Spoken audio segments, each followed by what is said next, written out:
Okay, and here we are for more Let's Play Teachy TV time. And a few announcements at the beginning here. For those of you who don't know, I currently have a blog on blogger.com. Here's a little shameless self-promotion. Yeah, so, okay. I'm gonna put the link in the video description. And, yep, there we go. And every Sunday there will be a mandatory post. It'll be about the new episode news for Japan and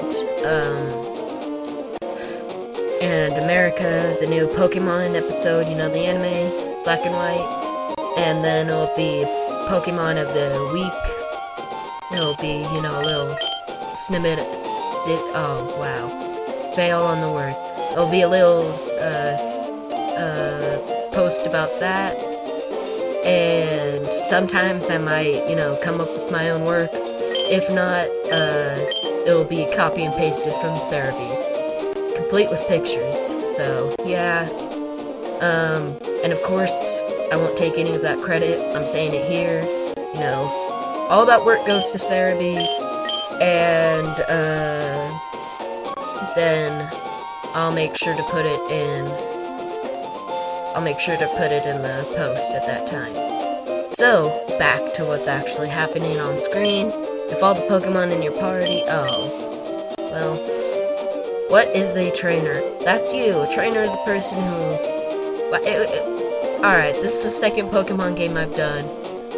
So you should pretty much know what's happening by now. Yeah. There's this crazy thing going on that I just heard of yesterday while I was listening to one of my other LPers that I like to listen to or watch their videos. It was during his Crystal LP, and he was talking about how some people did not even know that Red, Blue, Yellow, and Gold, Silver, Crystal even existed. They were just all like, oh, hey, we'll just go from Game Boy Advanced SP games onward. So they thought, Ruby, Sapphire, and Emerald were Generation 1, Fire, Red, and Leaf Green is Generation 2,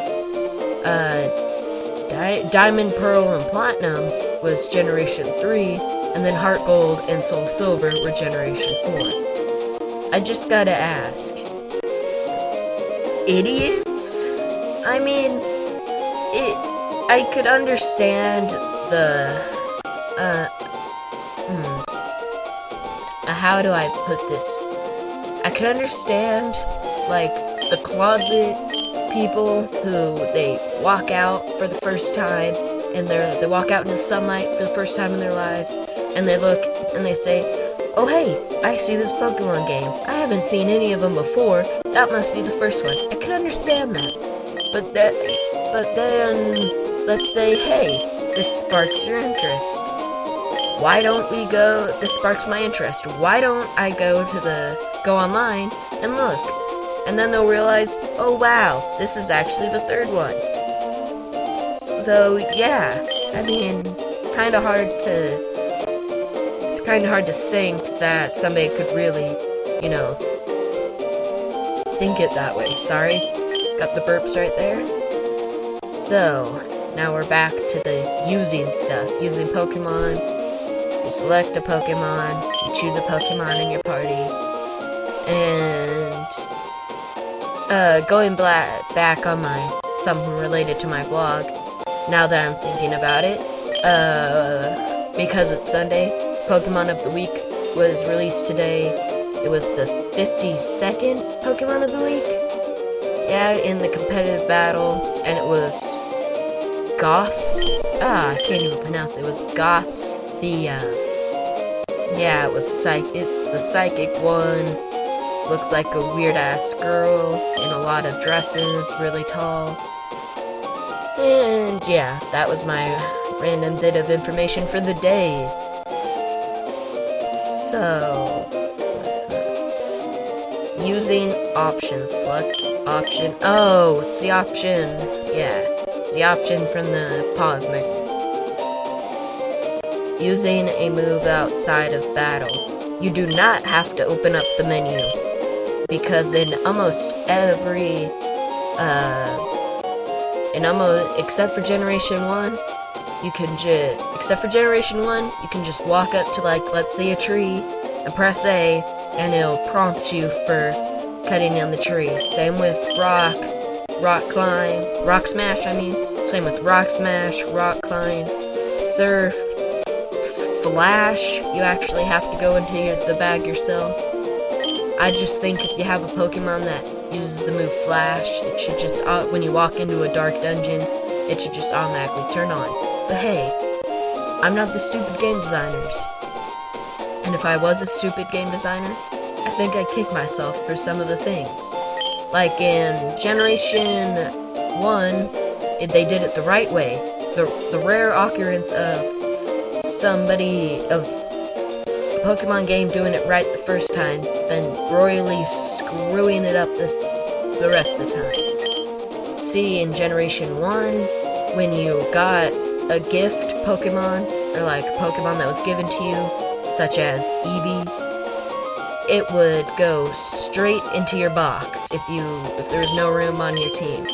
But then, starting from Generation 2 onwards, you had to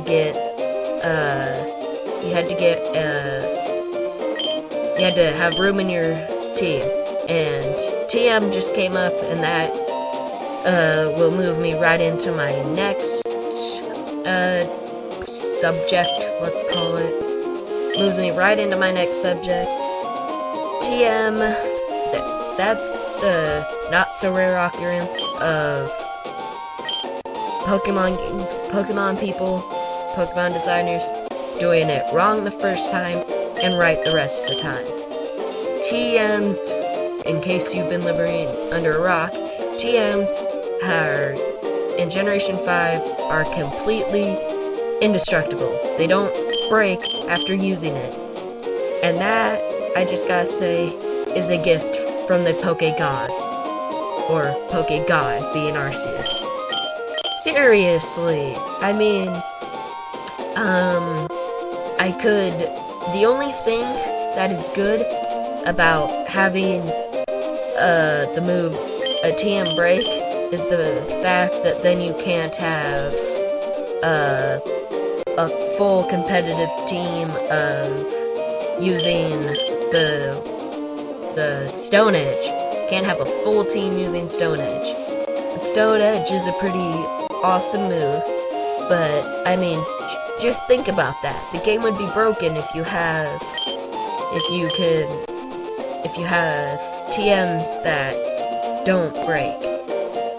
And speaking of which, now that there are TMs that don't break, now that all, what was it, 80?